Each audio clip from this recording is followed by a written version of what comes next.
Miarabantsika tsary avindray tratra izao zoma maraina fa 7 volana jolay izao tonga amin'ny fotoana izay andraisantsika ny ten'Andriamanitra indray isika amin'ity maraina ity ary mirahara ny soa ho anao tsirairay avy izay mienso manaraka ihany koa ankehitriny. Lohanderantsika ny amofonenan'io dia vavakisika.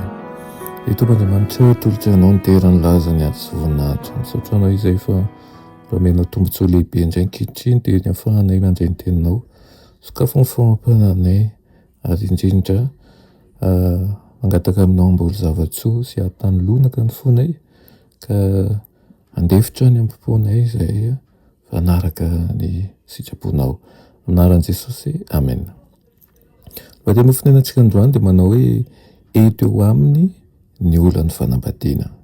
Raina Marka 4:9 sy 7 manao hoe hatramin'ny fony vao nanaovana izao tolo izao dia lahy sy vavy nanaovan'ny olona, ary noho izany lehilahy dia andao ny rainy sy ny reniny ka hikambana amin'ny vadiny. Amen.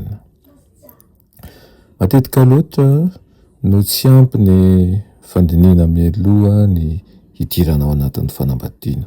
Tsy misy olona voatery hanambady ao anatin'ny fisalasalana izany, nefa raha tsy voadidika tsara izany raharaha izany ka efa tanteraka ny fanambadiana ary mahatsapa ny tsirairay fa tsy mitovy hevitra ary mety hijinja fahoriana ho solon'ny fifaliana dia aoka tsisy olona andrefa tsy tamin'ny mpahendrena ny nanaovana an'ilay fanambadiana.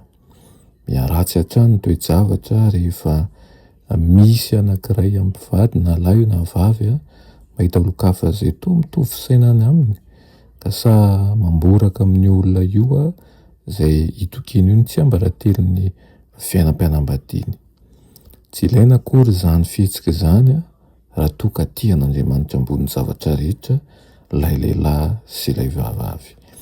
Hita ihany koa fa amin'ny ankamaroan'ny tranga izay heverana fa misy an'izany olana izany dia ara-tsaina fotsiny ilay izy raha ny fampiresaka sy ny ara-nitinika tsara momba an'izany zavatra any araka ny fiainan'i Kristy manko izy ny vady dia ho vaovaly olana. Maro ny diso hevitra momba ny adidin'ny vavy amin'ny vadiny sy ny adidin'ny lahy amin'ny vadiny.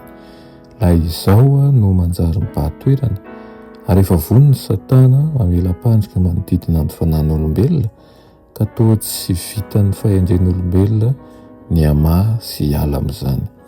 Izay tsy vitan'ny fahendren'olombelona dia vitan'ny fahendren'Andriamanitra amin'ny alalan'ny fanolorana ny sitrapo, ny fanolorana ny saina, ny fanolorana ny fanahy, ny hery ary ihany koa ny tena manontolo mihitsy ho eo an-tanin'Andriamanitra.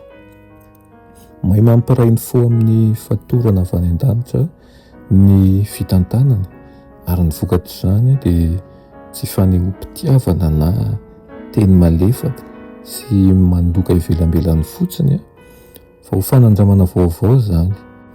Manenina kofehy tsara sy matanjaka kokoa noho ny anontany ny fanomanan'ny lanitra. Tsy lamba tsotra no ampiasaina amin'izany fa zava-mateza izay ahazaka ny sedran'ny fiainana.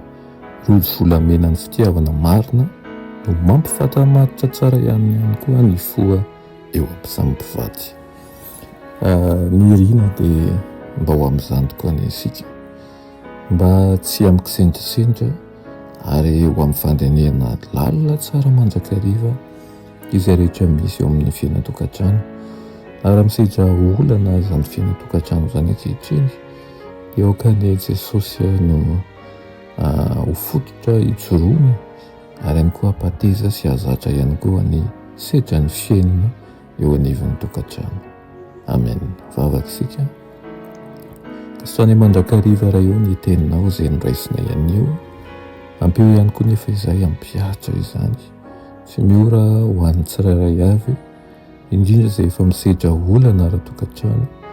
Mangataka aminao indrindra ianao izay mahavita ny zavatra rehetra sy tompony zavatra rehetra any zava-mahagaga eo amin'ny fiainan'ny tsirairay avy. Anaran'i Jesosy, amen.